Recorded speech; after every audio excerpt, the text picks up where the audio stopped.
Je n'ai jamais aimé les cadeaux qui exigent une notice. Je préfère les objets qui se taisent, comme un stylo à plumes ou un dossier classé, ceux qui obéissent à la gravité et à la logique. Pourtant, ce matin-là, Chloé a posé sur ma table un rectangle lumineux qui semblait respirer tout seul, comme un animal domestique de notre époque. « Mamie, enfin Jacqueline, tu vas essayer. » Elle dit toujours Jacqueline quand elle veut me faire comprendre que mon âge n'est pas une excuse, seulement un fait. Elle avait ce sourire net, propre, celui des gens qui ont grandi avec la certitude que tout problème possède une application. Je vis au 5e arrondissement, dans un appartement dont les fenêtres donnent sur un morceau de ciel parisien encadré par des corniches. Il y a des piles de dossiers dans l'entrée, non par désordre, mais par fidélité. Toute ma vie, j'ai rangé le monde dans des chemises cartonnées, avec des onglets, des dates, des signatures. Le reste m'a toujours semblé suspect. « C'est une tablette, dit-elle, comme si j'avais pu confondre cela avec une tartine. Je l'ai prise du bout des doigts. Elle était légère, scandaleusement légère, sans poids moral. À l'écran, une photo d'une femme d'un certain âge riait avec des dents trop blanches. J'ai senti une irritation monter, la même que devant un texte de loi mal rédigé. Et je suis censée faire quoi avec ça ? Chloé s'est assise en face de moi, en terrain conquis. Elle a sorti un papier. Un papier, enfin. Mon âme a reconnu immédiatement la forme rassurante d'un contrat, même si l'objet était d'un ridicule assumé. Une feuille décorée avec un cœur dessiné au feutre et un titre en majuscule, « Accord de 3 mois ». Tu signes, c'est simple. 3 mois sur l'étincelle. Tu discutes un peu, tu rencontres des gens, tu revis. Et si tu refuses, tu viens vivre chez papa et maman à Saint-Maur. On te fera une chambre, on s'occupera de toi. Le mot « s'occuper » a claqué contre ma tasse de café comme une cuillère trop sèche. Je n'ai jamais supporté qu'on s'occupe de moi. J'ai toujours préféré qu'on me consulte. « Tu appelles ça un choix ?» ai-je demandé. « J'appelle ça un cadre. Tu aimes les cadres, non ?» Elle avait raison, ce qui rendait tout plus vexant. Depuis la mort de mon mari, la famille me regarde comme on regarde une porcelaine ancienne, avec admiration, mais aussi avec cette inquiétude vague qu'elle se fêle sans prévenir. Je les entends parfois parler entre eux, pas méchamment, mais avec cette prudence que je connais trop bien, la prudence qu'on réserve à ceux qu'on croit fragiles. Je suis une ancienne avocate. J'ai vu des familles dévorer leurs vieux sous prétexte de protection. Je sais comment un mot se transforme en preuve, comment une attention devient une emprise. Abus de faiblesse. 2 syllabes qui ont la douceur d'une caresse et la violence d'un piège. Il suffit qu'un enfant prononce ces mots avec gravité pour que l'on commence à vous soustraire des choses, vos clés, votre carte bancaire, votre droit de sortir seul, et bientôt votre droit d'être vous-même. Chloé a posé le stylo devant moi comme on pose une arme devant quelqu'un qui doit choisir de tirer ou non. « Ce n'est qu'un jeu, dit-elle, et puis tu es seule, Jacqueline. » Ce seul a trouvé un endroit exact en moi, un endroit que je croyais cimenté. La solitude n'est pas un vide, c'est une architecture. On y circule à l'heure qu'on veut, on y respire sans témoin. Mais elle peut se refermer certains soirs, comme une porte trop lourde. Depuis quelque temps, je sentais cette porte, pas fermée, mais prête. Je me suis entendue répondre d'une voix calme, presque professionnelle.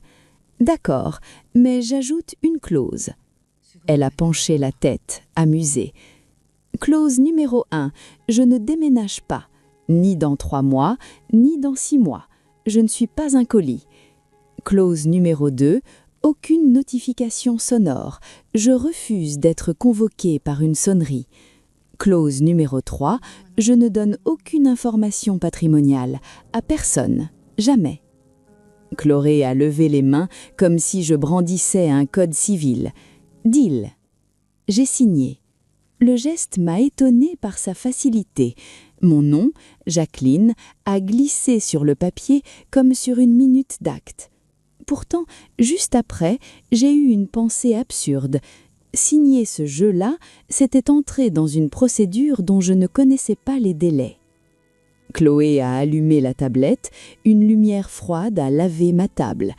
Elle a créé un compte, vite, avec cette vitesse des jeunes qui n'ont jamais eu peur d'être enregistrés. Au moment de choisir un nom, elle a demandé « Tu veux mettre quoi? Dupont ?» J'ai regardé le mot Dupont comme on regarde une robe qu'on a portée longtemps et qui ne vous ressemble plus tout à fait. J'ai pensé au livret de famille, à mes actes, à mes années de barreau, à ce nom d'épouse qui m'a protégée autant qu'il m'a effacée. Puis j'ai entendu très loin, comme un bruissement d'été dans un coin de mémoire, la lavande froissée entre les doigts, le soleil trop blanc sur des pierres, un prénom prononcé dans une langue de poussière. Non, ai-je dit, mais Morel. Jacqueline Morel. Mon nom de jeune fille, mon nom avant les compromis, mon nom avant les papiers qui changent les femmes en épouses, puis en veuves. Chloé a tapé, satisfaite, comme si elle venait de me rendre une pièce de moi-même. L'application a demandé une photo. J'ai refusé d'emblée. Pas mon visage, ça c'est privé. Mais il faut bien quelque chose. J'ai réfléchi. Derrière moi, sur une étagère, il y avait un vieux classeur et sur ce classeur un ruban violet oublié, resté là depuis des années comme une preuve sans dossier. Je l'ai pris, je l'ai posé sur la table. « Prends ça, le violet, ça suffit. » Chloé a soupiré, mais elle a obéi. L'écran a affiché mon profil minimal, presque austère. Un prénom, une tranche d'âge, une ville et cette couleur violette comme une énigme. Quand elle est partie, la porte s'est refermée avec un bruit de vie normale. Je me suis retrouvée face à la tablette. Elle attendait, impassible, comme un greffier qui vous regarde signer votre propre requête. J'ai murmuré, avec une ironie que je voulais solide, « À 74 ans, mon cœur est archivé ». Puis, j'ai posé mon doigt sur l'écran. Et pendant une seconde, j'ai eu l'impression étrange de commettre un acte irréversible, non pas devant la loi, mais devant le temps. La première nuit, je n'ai pas utilisé l'étincelle. J'ai laissé la tablette sur le buffet, face contre bois, comme on met un dossier sensible sous scellé. Je voulais prouver à Chloé, et surtout à moi-même, que je restais maîtresse du calendrier. Pourtant, vers 2 heures du matin, Paris s'est mis à respirer plus fort derrière les vitres. Les bruits de la rue se sont raréfiés, ne laissant que ce fond sonore qu'on n'entend que lorsqu'on est seul, le frigo, un radiateur, son propre sang. J'ai retourné la tablette. Un halo bleu a éclaboussé la nappe. J'ai eu ce réflexe idiot d'éteindre la lumière comme si quelqu'un pouvait me surprendre. La page d'accueil m'a accueilli avec une douceur artificielle. « Bonjour Jacqueline Morel ». Les applications ont cet art de vous saluer comme un proche, sans jamais vous connaître. Je me suis souvenu d'une salle d'audience, il y a longtemps, du moment où le juge disait « Madame » avec une politesse tranchante. Ici, rien ne tranche, tout glisse. Je n'ai pas parcouru des visages, j'ai lu des descriptions, comme on lit des conclusions. Retraité dynamique, veuf cherche complicité, aime les voyages. Des phrases qui sentent la prudence et la solitude maquillée. La plupart des photos étaient des preuves mal cadrées, sourires forcés, couchers de soleil, petits enfants brandis comme des certificats d'honorabilité. Puis, l'écran a vibré. Pas de son, grâce à ma clause, une notification silencieuse, presque respectueuse, un mot unique, match. Je suis restée immobile, comme devant une assignation inattendue. Le profil n'avait pas de visage, une simple photo, une médaille posée sur un tissu usé et à côté un brin de lavande. Le violet exact, celui que j'avais choisi. Le pseudonyme, J.B., le vieux soldat. J'ai senti un froid précis me passer dans la nuque, pas la peur, quelque chose de plus ancien, l'instinct qu'on a quand une pièce du passé se déplace sans prévenir. Le message arrivait avec une sobriété qui m'a plu. « Bonsoir, Madame Morel. La lavande vous va bien. » Madame Morel, pas Jacqueline, pas Dupont. Morel comme un nom retrouvé dans un registre oublié. Mes doigts ont hésité au-dessus du clavier. J'ai pensé aussitôt à certains des méthodes de certains escrocs. Ils pêchent un détail, ils l'imitent, ils le renvoient à la victime comme un miroir flatteur. J'ai plaidé des dossiers où l'on utilisait l'affect comme une procuration. Je savais tout cela. Et pourtant, ce brin de lavande, ce n'était pas un détail choisi au hasard, c'était une odeur. J'ai répondu, sèchement, par réflexe professionnel. « Bonsoir, qui êtes-vous » La réponse a été presque immédiate. Quelqu'un qui a appris à survivre sans photos. Les photos mentent moins que les gens, mais elles mentent quand même. J'ai eu un rictus. Il y avait dans cette phrase une intelligence qui n'avait pas besoin d'emphase. Je me suis surprise à écrire comme j'aurais interrogé un témoin. Votre initiale B ? Bernard, parfois, un autre nom, souvent. Les dossiers militaires n'aiment pas la poésie. Je me suis raidie. Bernard, c'était un mot banal, un nom si français qu'il ne devrait rien réveiller. Mais dans ma mémoire, il s'est accroché à un autre, Julien Bernard, le binôme entier, intact, comme une signature au bas d'une lettre qui n'est jamais arrivée. Je me suis vue d'un coup à Constantine, 1961. Le soleil n'était pas une lumière, c'était une pression. Il écrasait les épaules, il blanchissait les murs, il faisait briller les casques comme des pièces neuves. On avait beau être jeune, on se sentait vieux de fatigue. La ville sentait la poussière chaude, le café trop fort, et, dans certains jardins, la lavande qu'on faisait pousser pour se donner l'illusion de Provence. Un bruit sec a traversé ma tête, un coup de fou, ou peut-être une porte qu'on claque. À l'écran, JB écrivait encore, et chaque mot semblait venir avec le sable. « Vous étiez là aussi » a-t-il demandé. J'ai failli fermer la tablette. On ne pose pas cette question-là sans raison. On ne remue pas 1961 comme on remue une tasse. J'ai écrit finalement « J'y vécu » et je suis partie. Il a attendu, puis parti comme les autres, les valises trop pleines, les papiers trop légers, la mer comme une frontière administrative. Je n'ai pas répondu tout de suite. Mon cœur, soi-disant archivé, venait de remonter un dossier entier sans que je lui ai rien demandé. Je me suis forcée à revenir au présent, au parquet de mon salon, à la scène invisible derrière les immeubles. J'ai tapé avec une précision de juriste. Je ne donne pas d'informations personnelles et je n'en demande pas. Si vous cherchez de l'argent, c'est inutile. Le message est arrivé, presque doux.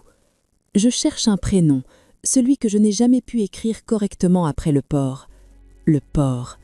J'ai senti la lavande se mêler dans ma gorge à une odeur de poudre et de sel, et j'ai compris que l'algorithme n'avait pas seulement fait une rencontre, il venait sans le savoir d'ouvrir une archive que j'avais scellée à double tour. Je n'ai pas dormi. Ou plutôt j'ai dormi comme on dort après une plaidoirie, par tranches, avec des retours brusques à la conscience, la bouche sèche, le cœur en alerte. À l'aube, Paris avait cette transparence de verre lavé. Les boulangers soulevaient leurs rideaux métalliques, les bus traçaient leurs lignes comme des articles de loi sur l'asphalte. Dans ma cuisine, je me suis fait un café trop serré, persuadée que la caféine allait remettre de l'ordre dans mon esprit. Elle n'a fait que donner plus de netteté à l'inquiétude. Je cherche un prénom. Cette phrase, je l'avais lue 10 fois, comme on relit une clause ambiguë. Je savais, d'expérience, qu'une phrase peut être un hameçon, et pourtant, il y avait quelque chose d'inutilement exact dans « le porc ». Les escrocs, quand ils se prétendent anciens combattants, parlent de la guerre comme d'une brume. Ils évitent les lieux précis, les détails qui peuvent les trahir. Là, au contraire, le détail n'était pas une décoration, c'était une clé. J'ai ouvert un tiroir. Je n'y cherchais rien et je savais exactement ce que j'allais prendre. Un petit carnet noir, cuir craquelé, fermé par un élastique fatigué. Mes carnets de l'époque où, jeune femme, je croyais qu'écrire suffisait à retenir le monde. Je n'avais pas relu ces pages depuis des années, pas par courage, par hygiène. J'ai tourné. Une date, mars 1961. Des phrases courtes, tracées à l'encre bleue, des mots comme des halètements. Puis, entre deux lignes, une tache brunie. Du café? Du sang? Non, probablement du café. La mémoire aime dramatiser, mais le papier, lui, reste factuel. Constantine. Le soleil frappe les pierres comme un marteau. Julien dit qu'on ne s'habitue jamais. Julien. Le prénom était là, nu, sans défense. J'ai senti la même gêne que lorsqu'on prononce en audience le nom d'un mort, ce mélange d'intime et de public, de vérité et d'indécence. Je suis retournée à la tablette. J'ai relu le profil, médaille, lavande, JB. Je me suis surprise à examiner l'image comme un expert examine une pièce. Quel type de médaille? Quelle usure? Était-ce une photo prise aujourd'hui ou le cliché d'une photo ancienne? Le juriste en moi cherchait une faille. La femme, elle, cherchait une voix. J'ai écrit « Quel prénom ?» Il a mis du temps à répondre. Cette fois, pas d'immédiateté. J'ai imaginé ses doigts hésitants ou un regard perdu dans une chambre trop blanche. J'ai imaginé ce que j'imagine souvent depuis que j'ai 74 ans, la fragilité de l'autre qui ressemble soudain à la mienne. Enfin, Jacqueline. Je me suis redressée. Le café a tremblé dans la tasse. Ce n'était plus une coïncidence agréable, c'était une précision dangereuse. J'ai répliqué, plus dur, « Beaucoup de femmes s'appellent Jacqueline. »« Oui, a-t-il écrit, mais je parle de celle qui lisait le Code civil comme un roman et qui cachait son parfum derrière une écharpe pour ne pas attirer les regards. » Je n'ai pas bougé. Dans ma tête, une scène s'est imposée avec une violence calme. Un couloir d'immeuble à Constantine, l'ombre fraîche, une fenêtre entr'ouverte, et moi, la main sur mon cou, ajustant une écharpe légère. Il avait remarqué. Julien avait toujours remarqué. J'ai fermé les yeux. La peur maintenant avait un autre visage, celui d'être ridiculisée par ma propre émotion. À cet âge, un frisson peut être interprété comme une faiblesse, et la faiblesse dans une famille devient vite un dossier. Je me suis forcée à revenir à la logique. Si vous êtes Julien Bernard, ai-je tapé, prouvez-le, sans théâtre. La réponse est arrivée, simple, presque sèche. Je ne suis pas Julien Bernard sur le papier, je ne l'ai plus été longtemps. Après l'hôpital, après le rapatriement, on m'a attribué un autre nom, un nom d'usage, et le vrai s'est perdu dans les archives, comme vous, comme moi. Oui, Dupont avait effacé Morel, et Morel avait effacé la jeune fille de Constantine. Nous étions deux identités dispersées dans les marges administratives. Je n'ai pas répondu. J'ai posé la tablette à plat, comme on pose une pièce à conviction. Dans le silence, j'ai entendu, très loin, un port. Non pas celui de Paris, mais celui d'Alger ou d'Oran, je ne sais plus. Des cris, des pas précipités, le métal des rampes brûlant sous la paume, et cette phrase que quelqu'un avait lancée derrière moi, « On n'emporte pas la vie entière, madame ». À cet instant, j'ai compris le piège le plus subtil. L'algorithme n'était peut-être pas en train de me tromper, il était en train de me rendre. Je me suis mise à enquêter avec une honte discrète, comme si je trahissais une part de poésie en ramenant tout à des pièces justificatives. Mais je suis faite ainsi. Quand l'émotion monte, ma raison cherche un appui, un article, un précédent. L'amour, à mon âge, n'est pas une folie romantique, c'est un acte qui doit résister à l'examen. J'ai ressorti une boîte en fer, celle où je garde les papiers que je n'ai jamais eu le courage de jeter, le genre de boîte que les enfants trouvent après votre mort et qu'ils ouvrent avec une piété curieuse. À l'intérieur, un certificat de mariage, des correspondances jaunies, des copies d'actes et au fond, une enveloppe sans timbre, la seule lettre que je n'ai jamais envoyée. Sur l'enveloppe, une adresse à Constantine, écrite de ma main, et un nom, Julien Bernard. Je l'ai tenu un moment, comme si le papier pouvait encore vibrer.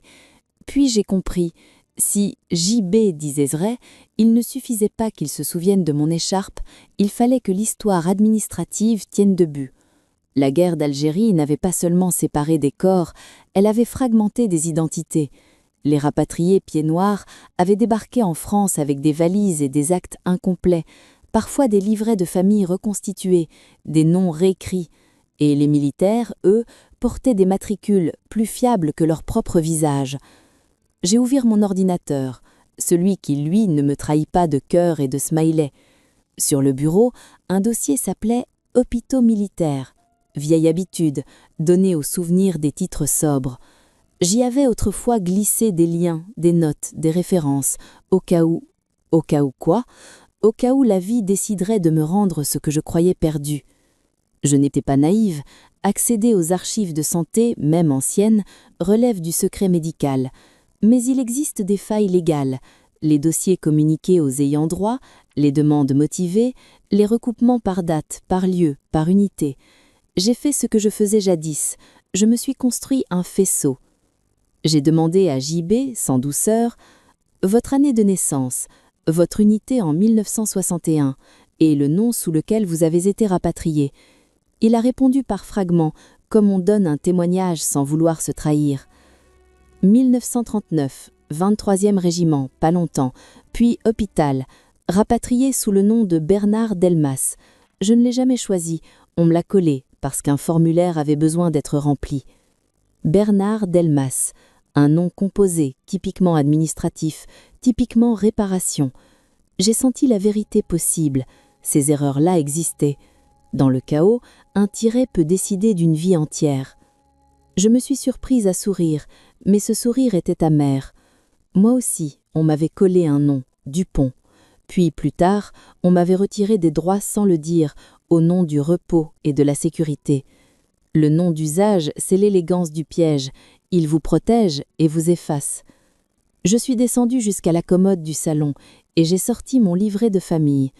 Les pages se sont ouvertes comme un petit tribunal domestique. Mariage, naissance de mon fils, décès de mon mari. À côté, mon nom de jeune fille apparaissait, discret, comme un témoin qu'on n'appelle jamais. Je me suis vue, à Marseille, après la traversée, une foule serrée, des enfants qui pleuraient sans savoir pourquoi, des adultes qui parlaient trop fort pour ne pas entendre leur propre peur. Les rapatriés, on les appelait les revenants, mais on ne revient jamais intact, on revient avec des papiers que l'État promet de régulariser et avec un passé que personne ne veut vraiment écouter. À l'écran, JB a écrit « Je ne vous ai pas retrouvé parce que je cherchais Dupont, je cherchais Morel, et Morel n'existait plus. » J'ai eu un frisson de colère, pas contre lui, contre cette mécanique froide qui, en changeant nos noms, avait changé nos destinées. J'ai tapé, plus doucement malgré moi, « Et moi, je vous cherchais sous Bernard, pas sous Delmas. » Un silence a suivi, puis, alors l'algorithme a fait ce que les archives n'ont pas su faire. Je me suis adossée à ma chaise. Les lignes du présent, Paris, l'écran, la loi, s'entremêlaient aux lignes du passé, Constantine, le port, la lavande. J'avais l'impression d'être à nouveau cette jeune femme qui croyait que la vie se décide dans un regard, alors qu'elle se décide aussi dans une case mal cochée. Et pour la première fois depuis longtemps, je n'ai pas eu peur d'être confondue, pas encore.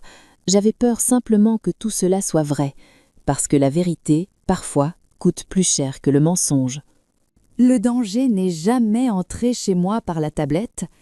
Il est entré par la voix de mon fils, un dimanche après-midi, nette, inquiète, inutilement posée. « Maman, tu sembles distraite ces temps-ci ?» Il a toujours dit « maman » quand il voulait redevenir l'enfant raisonnable face à une autorité qui vacille. Je l'ai laissé parler. Les avocats apprennent tôt que le silence provoque plus d'aveux que les questions. « Chloé m'a dit que tu discutes avec quelqu'un, en ligne. » Voilà. Le mot était lâché, comme une pièce à conviction posée sur la table. « Je discute ?» ai-je répondu. « Comme je lis, comme je pense, ce sont des activités autorisées. » Il a souri, ce sourire professionnel qu'il utilise avec ses clients, car il est devenu ce que j'avais espéré, prudent, organisé, convaincu que le monde se maîtrise par anticipation. Tu sais que ce genre de situation peut être délicat, il y a des gens qui profitent. Il n'a pas prononcé le terme, il n'en avait pas besoin. Abus de faiblesse flottait entre nous, comme une fumée froide. Je l'ai presque admiré. Il citait un concept juridique sans le nommer, croyant ainsi me ménager. Je connais mieux que toi les critères constitutifs de cette infraction, ai-je dit calmement. La vulnérabilité doit être caractérisée, l'intention frauduleuse démontrée, et surtout, il faut une atteinte au patrimoine ou au consentement. Il a soupiré. Tu raisonnes comme si tu plaidais encore. Je raisonne comme quelqu'un qui refuse d'être dépossédé de sa lucidité par précaution excessive. Il s'est levé, à regarder autour de lui, ces meubles que j'ai choisis, ces livres que j'ai lus, cette vie rangée selon mes propres règles. J'ai vu passer dans son regard cette tentation dangereuse, celle de croire que l'amour filial donne un droit de regard sur la liberté de l'autre. « Tu as donné de l'argent » a-t-il demandé. « Non. » « Des informations ? Non. » « Tu l'as rencontré ? » « Pas encore. » Le « pas encore » a résonné comme une provocation. Je l'ai laissé faire. Je sais que les enfants redoutent moins la perte de leurs parents que leur autonomie retrouvée. Quand il est parti, j'ai fermé la porte doucement. Puis, j'ai appuyé mon front contre le bois un instant, non par fatigue, par lucidité. À mon âge, le danger ne vient pas seulement des autres. Il vient du soupçon permanent qui transforme chaque émotion en symptôme. J'ai repris la tablette. JB n'avait pas écrit depuis le matin. Ce silence-là n'était pas stratégique, il était respectueux. Je l'ai apprécié comme on apprécie une absence de pression. Je lui ai écrit la vérité, sans défense inutile. Ma famille s'inquiète. Ils pensent que je pourrais être manipulée. Il a répondu longtemps après. Ils ont raison de s'inquiéter. Les gens de notre génération ont appris à se méfier. Mais je ne veux rien vous prendre. Je veux vérifier que je n'ai pas rêvé. Cette phrase m'a atteinte plus que toutes les autres. Vérifier que je n'ai pas rêvé. C'est exactement ce que je faisais moi aussi depuis le début. À 74 ans, on ne craint pas tant de mourir que de découvrir que ce qui vous a construit n'était qu'une fiction mal conservée. J'ai regardé par la fenêtre. Le soir tombait sur Paris avec cette élégance indifférente qui ne promet rien. J'ai pensé à Julien, ou à JB, ou à Bernard Delmas, et à cette guerre qui nous avait séparés sans même nous offrir une scène d'adieu. Les coups de feu au port, les cris, la course vers un bateau dont le nom m'échappe encore. Tout cela avait été classé événement, jamais destin. J'ai écrit, posément, « Je ne cherche pas à revivre le passé, je veux seulement savoir s'il m'a réellement appartenu. » Il a répondu presque aussitôt, « Alors, rencontrons-nous, dans un lieu public, sans promesse. » Sans promesse, c'était une formule juridique parfaite, ni engagement, ni renoncement, un espace neutre, comme un préambule. J'ai posé la tablette sur la table, à côté de mon livret de famille. 2 objets, 2 époques, 2 systèmes de preuves. Et pour la première fois, j'ai admis ceci. Le vrai conflit ne serait pas entre lui et mes enfants, ni entre l'amour et la loi, il serait entre la peur d'être protégé et le courage de choisir encore. J'ai choisi le lieu comme on choisit une juridiction compétente, ni intime, ni anodin. Le jardin devant la mairie du 5e arrondissement s'est imposé à moi avec une évidence presque ironique. Des bancs publics, des arbres anciens et surtout le bâtiment où l'on déclare les naissances, les unions, les décès. Là où l'existence devient officielle. S'il y avait un mensonge, il s'y sentirait à l'étroit. Je suis arrivée en avance, toujours. L'habitude du barreau ne s'efface pas. J'ai observé les passants, ces silhouettes pressées ou lentes, indifférentes à mon attente. Il y avait des couples jeunes, absorbés par leurs écrans, et des touristes qui prenaient la façade en photo sans savoir ce qu'on y scelle vraiment. Je me suis assise sur un banc. Dans mon sac, j'avais glissé mon livret de famille, non comme une arme, mais comme un ancrage. Je savais que ce geste pouvait sembler théâtral. Pourtant, à mon âge, la théâtralité n'est qu'une façon polie de se rassurer. Je l'ai vu arriver sans le reconnaître. Un homme grand, un peu voûté, vêtu avec une élégance discrète qui ne cherchait pas l'approbation. Pas de canne, mais une lenteur mesurée, celle de ceux qui ont appris à économiser leurs gestes. Il s'est arrêté à quelques mètres, a regardé autour de lui, puis son regard s'est posé sur moi. Il n'a pas souri immédiatement. Ce détail m'a frappé. Les hommes qui veulent séduire sourient trop vite. Lui non. Il a hésité, comme on hésite avant d'entrer dans une pièce où l'on a déjà vécu. « Jacqueline » a-t-il dit. Sa voix n'était pas celle que j'avais gardée en mémoire. Elle était plus grave, plus posée.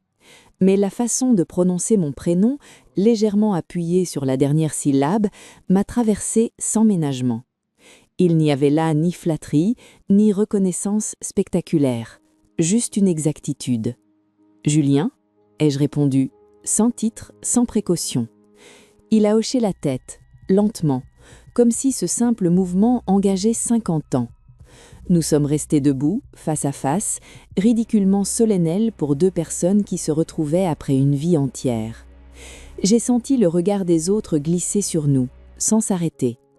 Les retrouvailles spectaculaires appartiennent au cinéma. Les vraies sont souvent muettes. « Vous n'avez pas changé », a-t-il dit.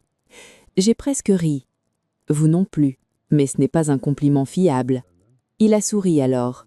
Un sourire bref, fatigué, mais sincère. Nous nous sommes assis.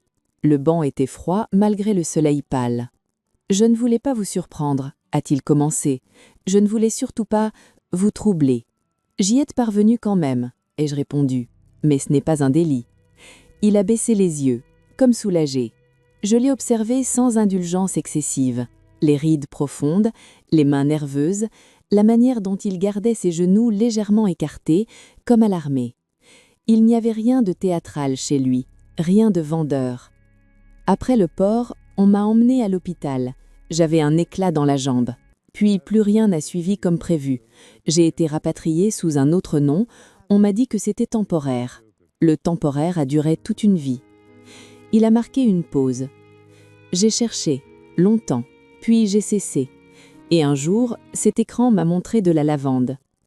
Je me suis entendu répondre presque sèchement. Un algorithme n'a pas de mémoire affective. Non, a-t-il dit, mais il a une logique. Et parfois, la logique tombe juste. Je n'ai pas sorti le livret, pas encore.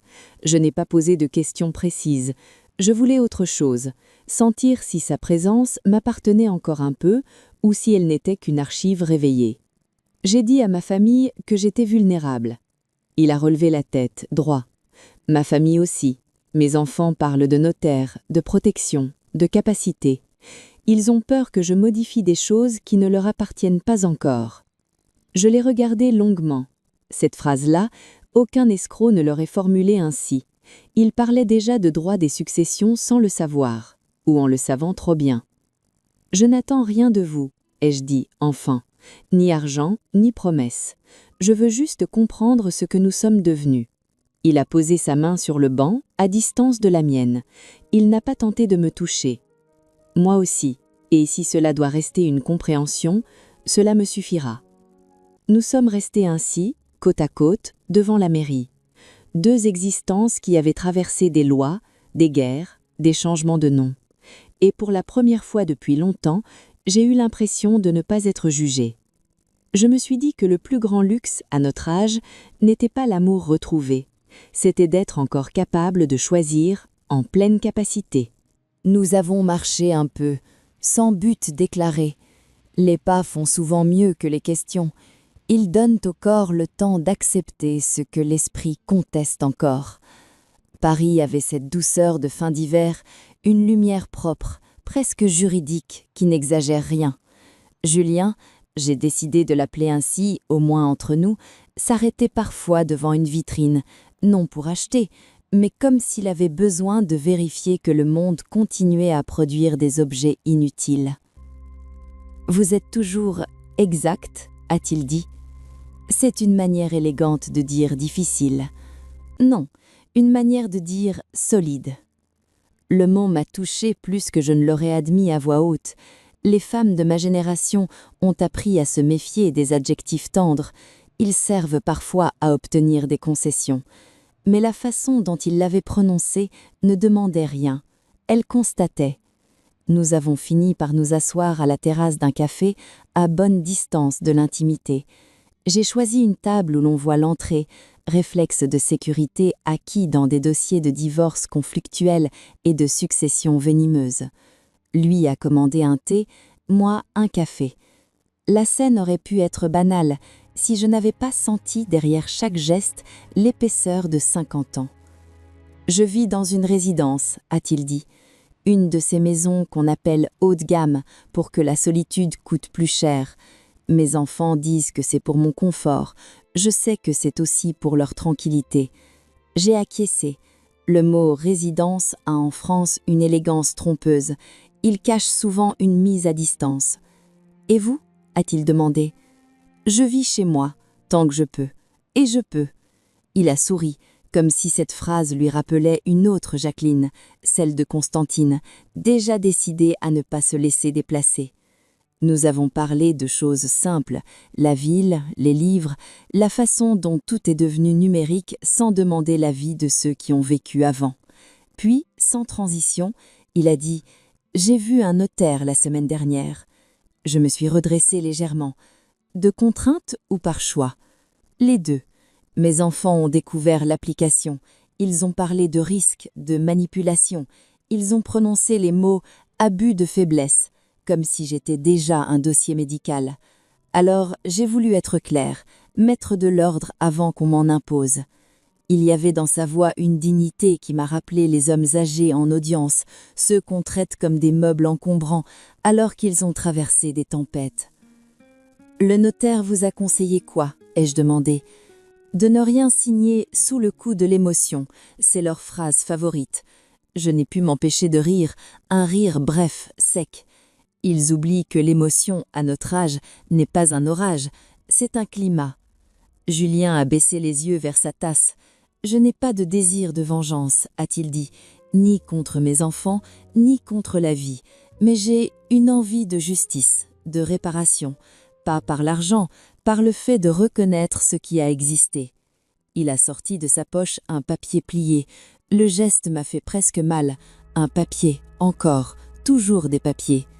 « J'ai une copie de mon acte de naissance, a-t-il dit, et de mon nom d'usage.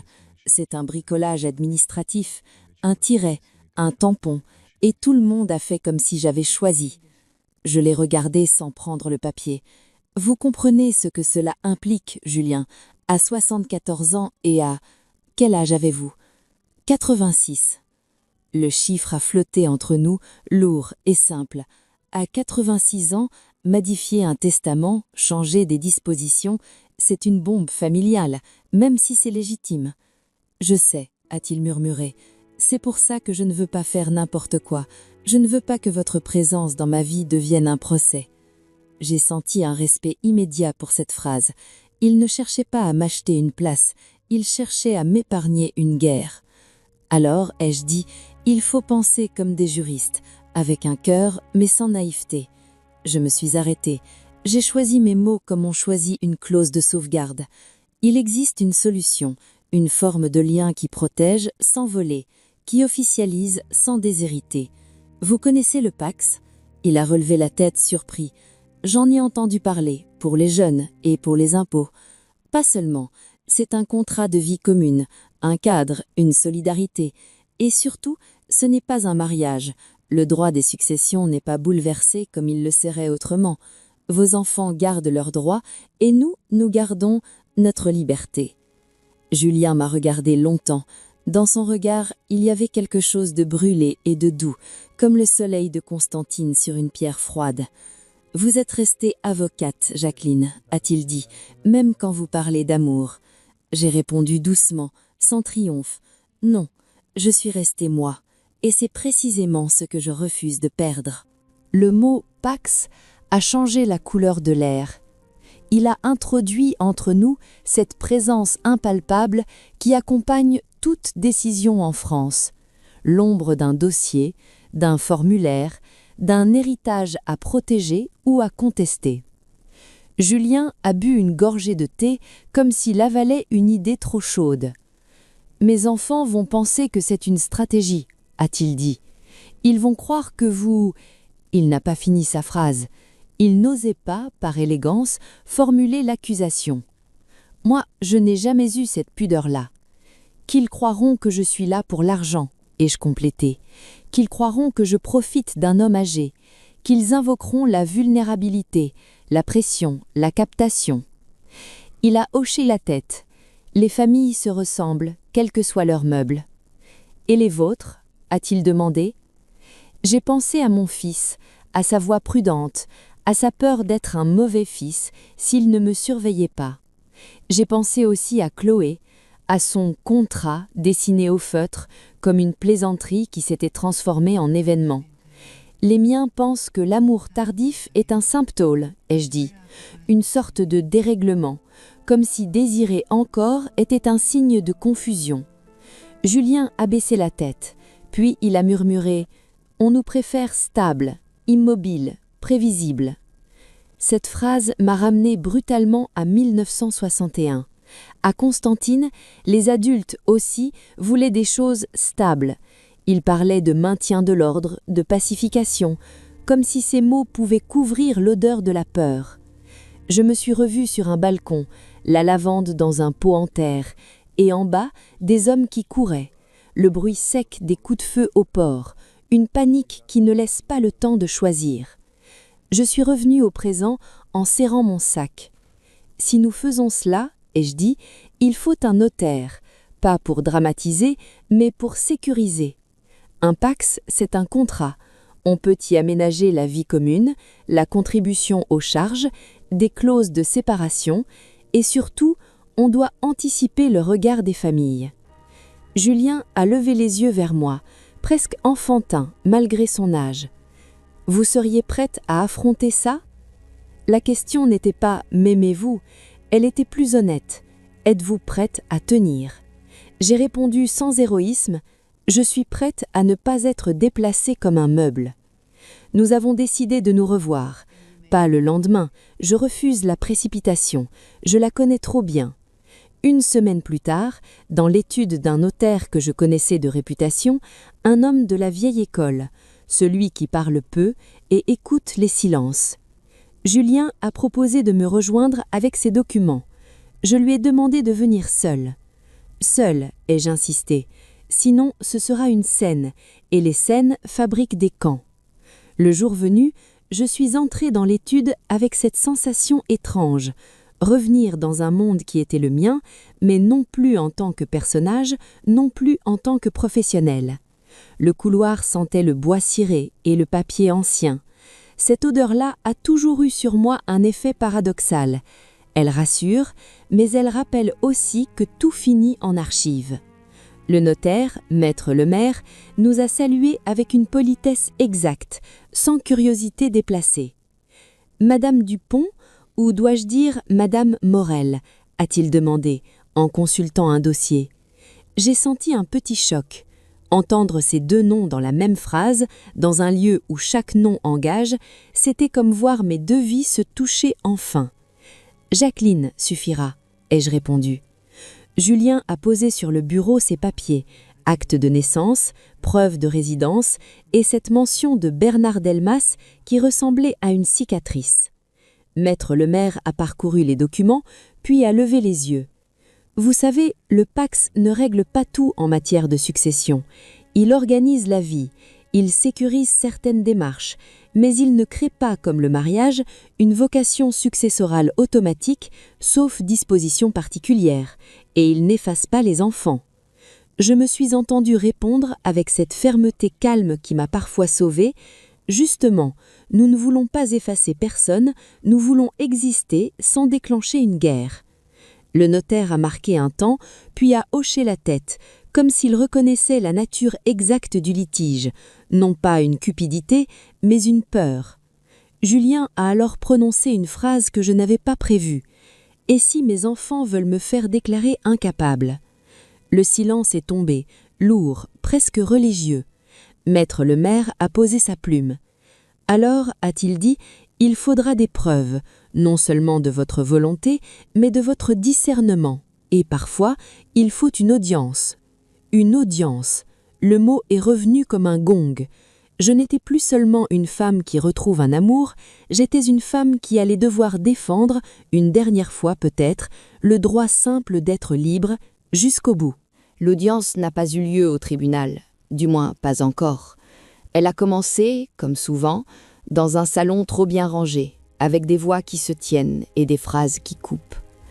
Maître Lemaire avait proposé, avec cette prudence des notaires qui savent que les familles sont des champs de mines, une réunion d'explication avant toute signature. Une table neutre, une conversation encadrée, un procès sans robe. J'ai accepté, Julien aussi, Nous savions que la transparence est parfois la seule arme élégante. Dans l'étude, 2 jours plus tard, les enfants de Julien sont arrivés en bloc, une femme aux cheveux parfaitement lissés, un homme au regard calculateur et un autre plus jeune qui semblait là par loyauté plus que par conviction. Ils portaient la même politesse glacée que j'ai vue dans tant de dossiers, celle qui fait semblant de respecter l'autre tout en le disqualifiant. Mon fils, de son côté, a tenu à venir. Il s'est assis près de moi comme un avocat junior, prêt à me soutenir. Je l'ai laissé faire. Certains enfants ont besoin de s'imaginer protecteurs pour ne pas se sentir coupables. Maître Lemaire a commencé par rappeler les faits, d'une voix basse et ferme. Il est question d'un pax, pas d'un mariage, pas d'un changement de testament immédiat. Il est question d'organiser une vie commune et des droits pratiques, logement, solidarité, démarche. La fille de Julien a souri, un sourire sans chaleur. Maître, nous comprenons très bien les mots. Ce qui nous inquiète, c'est le contexte. Elle a prononcé contexte comme on prononce faute. Mon père est âgé, a-t-elle ajouté.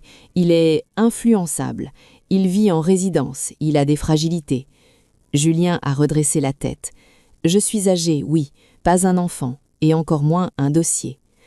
L'homme au regard calculateur a pris la parole, calmement. Nous voulons simplement être certains qu'il n'y a pas d'abus. Le mot est tombé, abus, comme une pierre dans l'eau. Je l'ai senti vibrer en moi avec une colère froide. Ils utilisaient la loi comme un parfum de respectabilité. Je me suis penchée légèrement, sans élever la voix.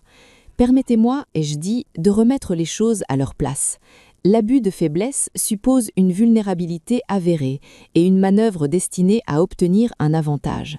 Je n'ai demandé aucun avantage, je n'ai reçu aucune somme, je n'ai sollicité aucune modification patrimoniale. Votre inquiétude est légitime, votre insinuation, elle, est diffamatoire si elle persiste sans élément. Mon fils a tressailli, surpris de m'entendre si tranchante.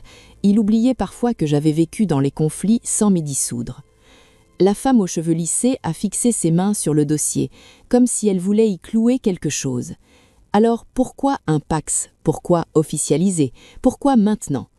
J'ai regardé Julien. Il m'a fait un signe imperceptible. Parler. Il voulait que la vérité vienne de moi, non comme un plaidoyer, mais comme une éthique.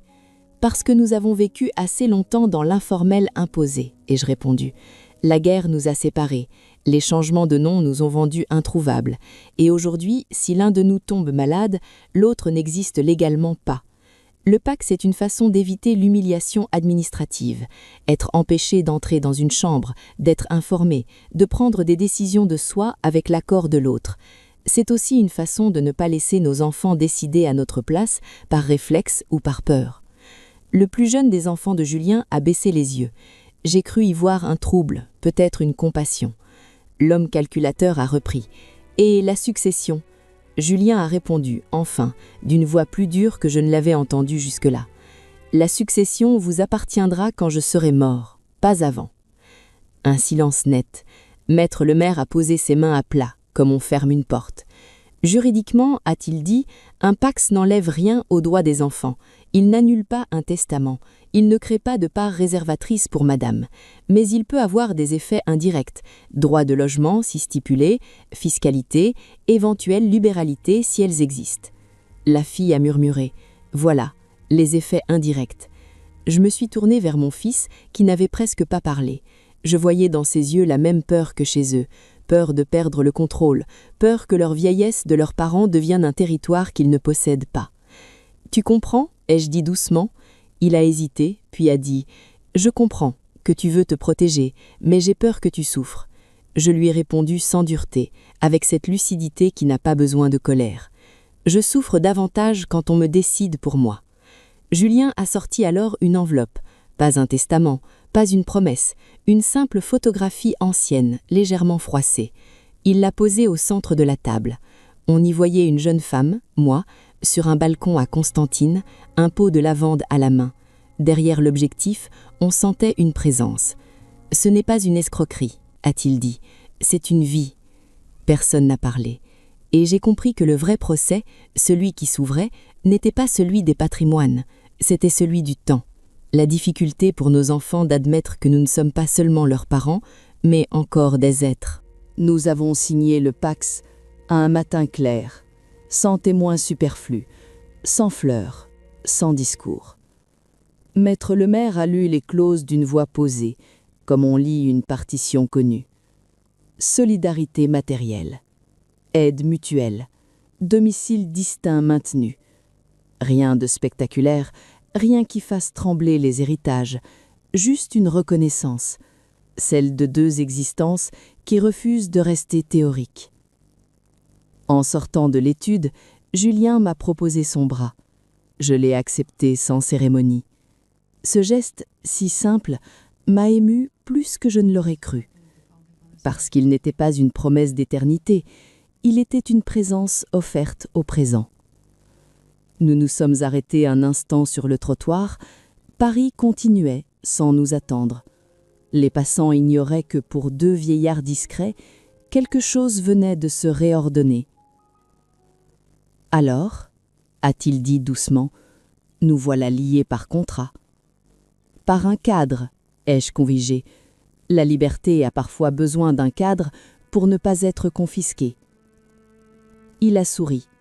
Nous avons convenu de ne pas vivre ensemble immédiatement, chacun son espace, chacun son rythme. Nous avions appris, trop tôt peut-être, que la précipitation abîme ce qu'elle prétend sauver. Nous nous verrions, souvent, mais sans renoncer à nos solitudes respectives, le luxe ultime à notre âge. Le soir même, chez moi, j'ai ouvert la tablette. L'étincelle affichait encore des profils, des visages souriants, des promesses algorithmiques. J'ai relu notre première conversation. La lavande, le porc, les noms perdus. J'ai pensé à cette machine qui, sans intention, avait rapproché deux trajectoires brisées par l'histoire et la bureaucratie. Elle n'avait ni mémoire, ni compassion. Elle avait seulement calculé des correspondances, âge, lieu, habitude, et pourtant, elle avait touché juste. J'ai fermé l'application. Non pas rejet, par gratitude calme. Je me suis assise près de la fenêtre. Au loin, Notre-Dame se découpait encore dans la nuit parisienne, blessée, mais debout, comme nous. J'ai pensé à la guerre d'Algérie, à 1961, à ces bateaux pleins de vies incomplètes, à ces noms modifiés pour survivre. Nous avions été séparés par des décisions politiques, par des erreurs administratives, par des formulaires trop rapides, et réunis, des décennies plus tard, par un algorithme conçu pour vendre de la compatibilité. La leçon m'a frappée, sans amertume. Le destin n'est pas un poème pur, il passe par des structures, par des lois, par des systèmes. Autrefois c'était l'État, la guerre, les registres. Aujourd'hui ce sont des lignes de code. Mais rien de tout cela ne suffit sans le consentement intime de ceux qui vivent. L'algorithme nous a trouvés. Il n'a rien décidé. La loi nous a protégés. Elle n'a rien imposé. Ce qui a compté finalement, c'est ce geste minuscule et immense à la fois. Choisir encore. À un âge où l'on préfère souvent décider à votre place. Choisir d'ouvrir une archive. Choisir de signer sans se perdre. Choisir d'aimer sans se dissoudre. J'ai pensé à Chloé, à son contrat dessiné au feutre. Elle croyait m'avoir confié à une machine. Elle m'avait, sans le savoir, rendu à moi-même. À 74 ans, je peux l'affirmer sans trembler. Les algorithmes calculent les probabilités, mais le destin, lui, n'existe que lorsqu'on a encore le courage de dire oui. Hi, Markman, hi. God, my fringe is so rank. I washed my hair last night. I washed my hair last night, guys. Oh, my flat's gone really cold. I need to go bring my washing in. Mockman, how are you? How's your weekend? 20, to answer your question, what have I been up to? I mean, it has gone chilly. What have I been up to? I I mean, for the last month, all I've done is drink. But on Friday night, I went out for some drinks and some dinner, which was really lovely. I went out for a really nice dinner, actually, and some pints, and then had a sleepover. Saturday morning, I went for some brunch, which was really nice. I had a really, really good peach pastry.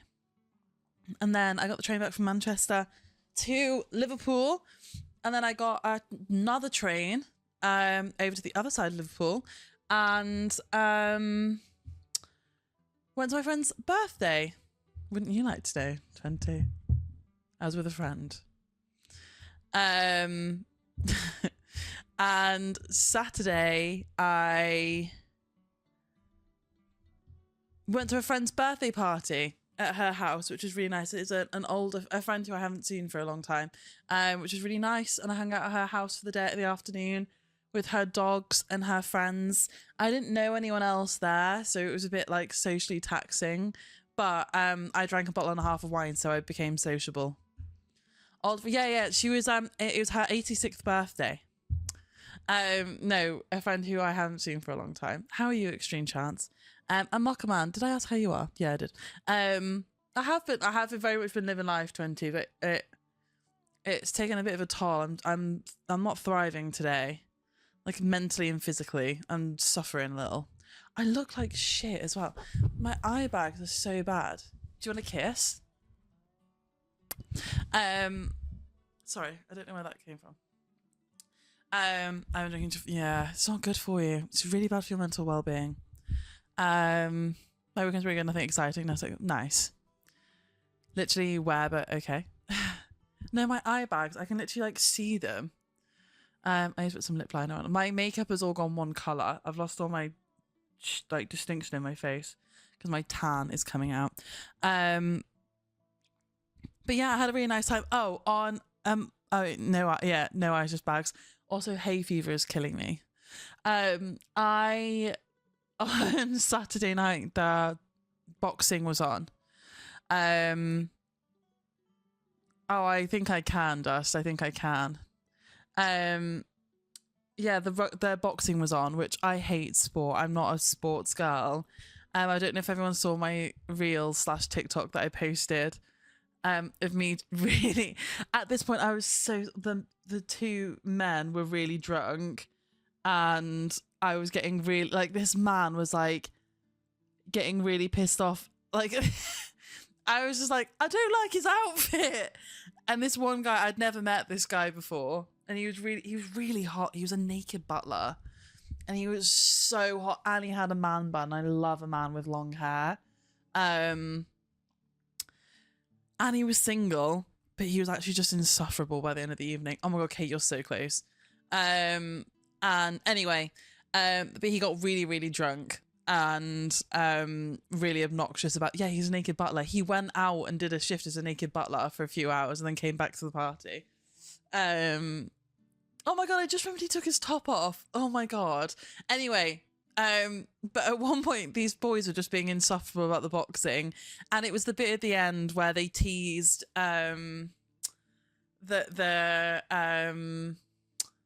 what's it called, like Anthony Joshua was gonna fight the other guy, Tyson Fury.